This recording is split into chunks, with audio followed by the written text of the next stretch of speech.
Kaya ako sa inyo, yung mga naglalaro sa tala, hanggat maaari, huwag na kayo maglaro dyan. Sa tingin ko lang naman etong 587,000, commission po niya yan. Galing po sa mga taong natalo sa pagpopromote po niya ng online casino. Magising na po kayo. Maawa ka sa aming mga kababayang Pilipino. Ngayon tumakbo, nagmamalinis kayo na hindi kayo kasali dyan. Labas kayo dyan dahil nabiktima rin kayo nung PhilWin nitong tala na to.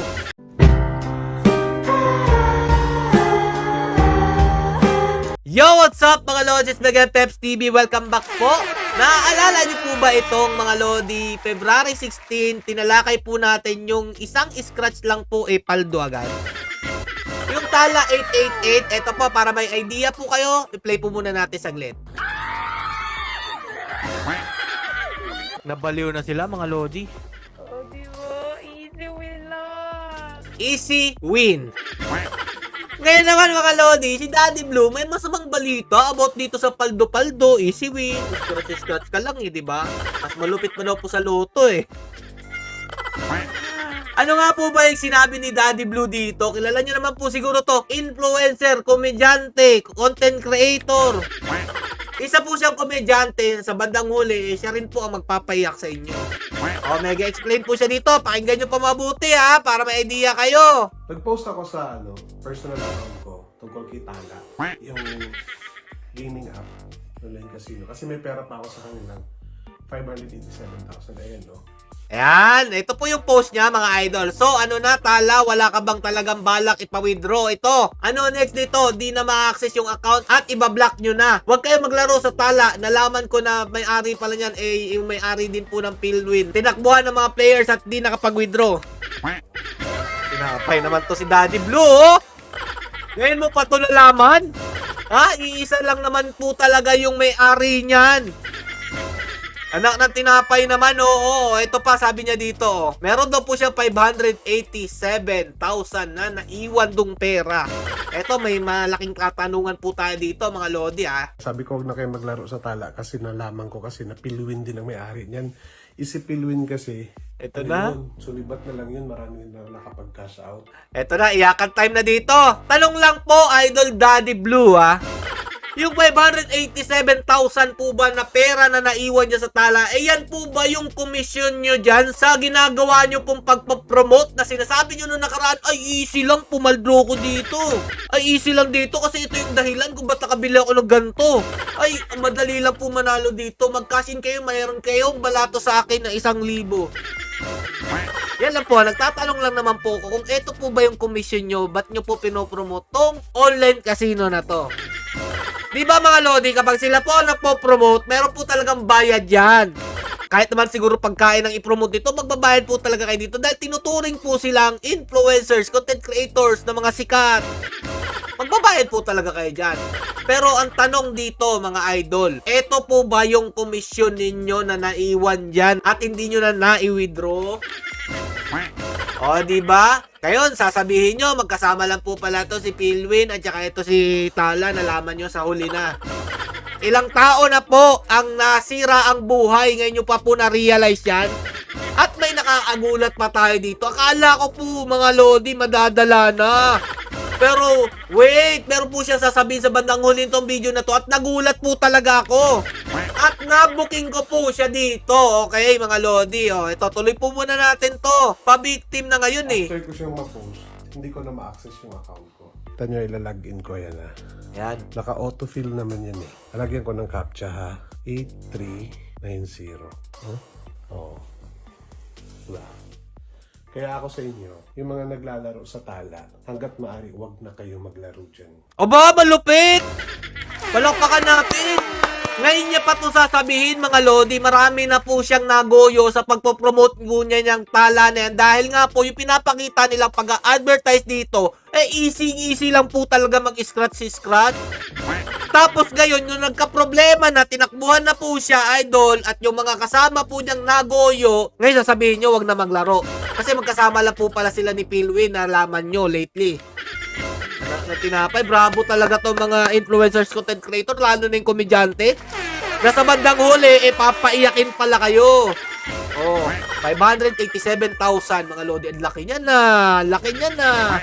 Okay, ito pa, tuloy natin. Kasi nalaman ko na sa Pilwin din yan. Isang malaking scam na casino yun dati. Okay lang.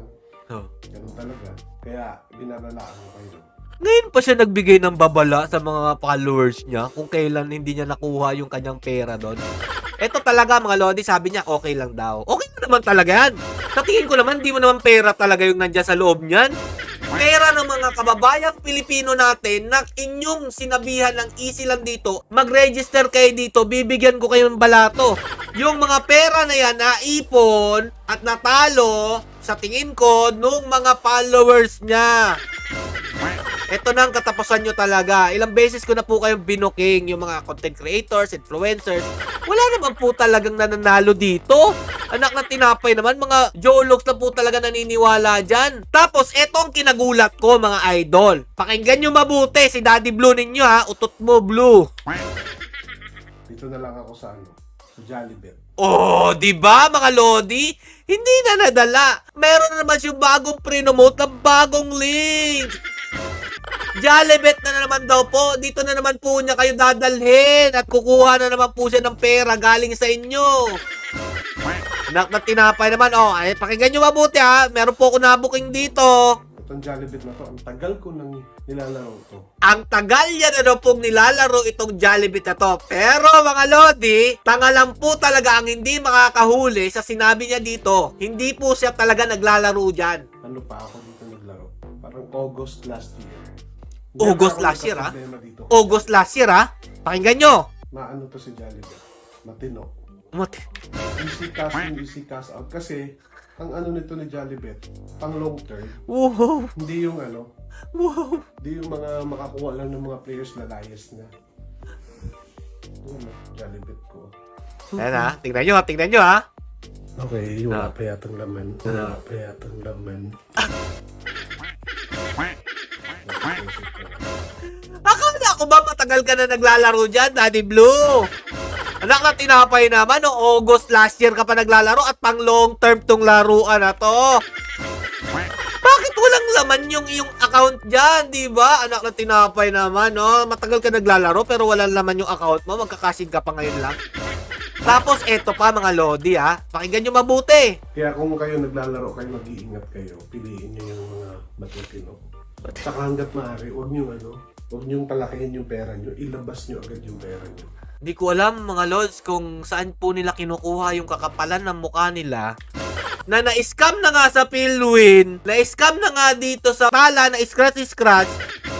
Tapos bigla na naman magsisegue na wag nyo laruin yun dahil scam yun, dahil kasama po siya ng Pilwin mga lodi. Tapos sa bandang huli pala ng video, magpo-promote siya ng bagong online casino. Jollibet na naman daw.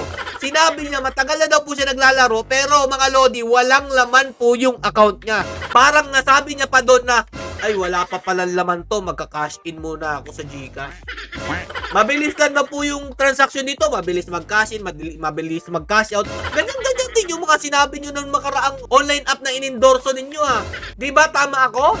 Tapos kayo na naman, gogoyoin nyo na naman yung mga followers ninyo, tapos sasabihin nyo, magbabalato kayo.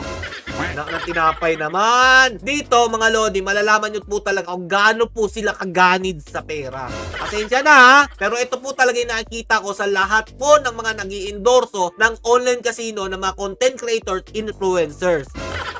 Wala na ba talaga? Wala na kayong ibang magawa kundi pahirapan ng kawawa nating mahihirap dahil sila po ang mabilis magoyo dahil sa pamimigay nyo ng mga giveaways daw, balato mga lodi, oh, di ba? Heto na naman yung pangsilaw nila mga idol, yung balato, i-share yung link, mag-comment ng GCash number at siguradong mababalatuhan kayo ng 1 to 10k pera sa GCash ninyo kapag sinunod nyo po yung kahunghangan nila mga lodi.